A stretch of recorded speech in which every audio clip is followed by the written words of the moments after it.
Retired Navy SEAL stationed in Antarctica turns whistleblower, exposing the long-hidden truth that an alien civilization lives deep below the frozen tundra. The soldier requests that his identity remain hidden for the purposes of this interview.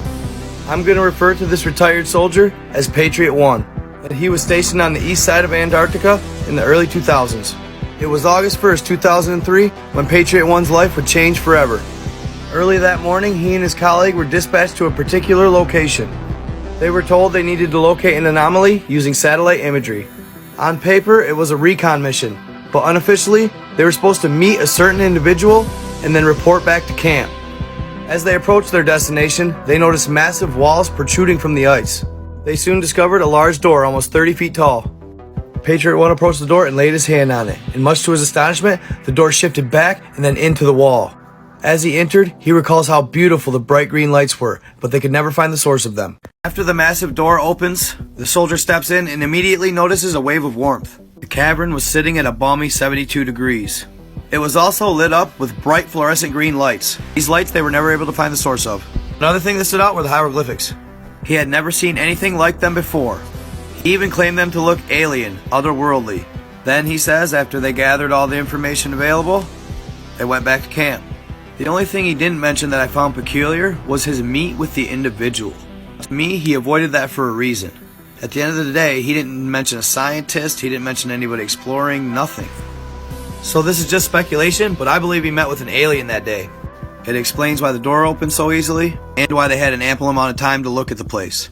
Check out this story from a Navy pilot next. November of 1994, Navy pilot and engineer, call him Patriot 2, as he requested to remain anonymous during this interview.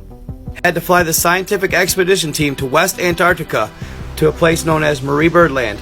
Admiral Byrd named the land after his wife during his first flight over the South Pole. After dropping the team off, Patriot 2 headed back to base. Everything ran smoothly for about 3 to 4 weeks, until one day the scientific team didn't radio in during their designated check-in time. Day 2 and no contact, Patriot 2 was ordered to fly back out to camp and check on them. Upon landing, Patriot 2 sends one of his men to make contact with the team. As he approached the camp, an eerie feeling sent chills up the soldier's spine. He quickly noticed that all their gear was still there, but nobody was in sight, almost like they vanished in thin air. Patriot 1 returned home knowing he did all he could. Then a week later, just as all hope was almost lost, they get a radio call from the team. Shortly after hearing from the scientific team that had been missing for a week, he had the plane off the ground and was on the way to pick him up. No sooner did he hit the runway and come to a complete stop, that the expedition team was running to the plane. They wasted no time climbing aboard. They were in such a hurry, they even left their gear behind. When 2 casually asked him about this, they all just stared at him blankly. Nobody said a word. Based on their reaction, Patriot 2 didn't ask any more questions. He just told his men to go get their gear and put it on the plane. After they were all loaded up, Patriot got them back in the air. Throughout the flight, the expedition team said nothing, complete silence. Even when 2 attempted to ask them what happened, they just look at him with this blank stare in complete shock. They finally made it back to camp where the government had a separate private plane set up for the expedition team.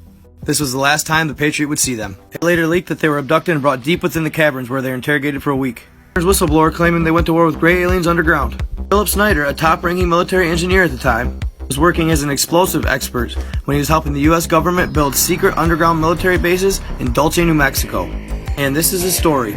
It was the summer of 1979 when Snyder began working on the Dulce, New Mexico underground military base. Everything was going along smoothly until Snyder noticed something that began to bother him. He grew suspicious when he noticed a large amount of Green Berets and Special Forces showing up to the base. But as time went on, nothing happened, even though more Green Berets continued to show up. Until one hot summer day in 1979 when they sunk a shaft leading into the next subterranean level where they figured they could build another base. Little did he know that when the dust settled, his life would change forever. When Snyder finally regained his vision, he saw a 7-foot tall ET. On entering the cavern, Mr. Snyder noticed a rancid smell the likes of which he'd never smelt before. As the smoke cleared and the smell got stronger, Mr. Snyder looked up, and to his astonishment, a gray alien stood 7.5 feet tall, towering over his head. Though he was in shock, his instincts were intact. Snyder grabbed his pistol, pulled it up, and began firing on the gray aliens. After taking out 2 of the 3 aliens, quickly the last gray pulled his pistol out and fired a plasma ray at Snyder, hitting him in the hand, causing the loss of 2 of his fingers. By this time, reinforcements had arrived. Mr. Snyder had had enough. He backed up behind his colleagues, and they continued to fight. The U.S. forces fought the Greys for the next couple hours, losing 60 men in total. On a positive note, Snyder was able to steal enough data that led to cloaking tech. After the incident, Snyder continued to expose the government. This led to his apparent suicide in '96, and the underground war still wages to this day. Upon entry, Snyder was able to snap this picture of a gray alien.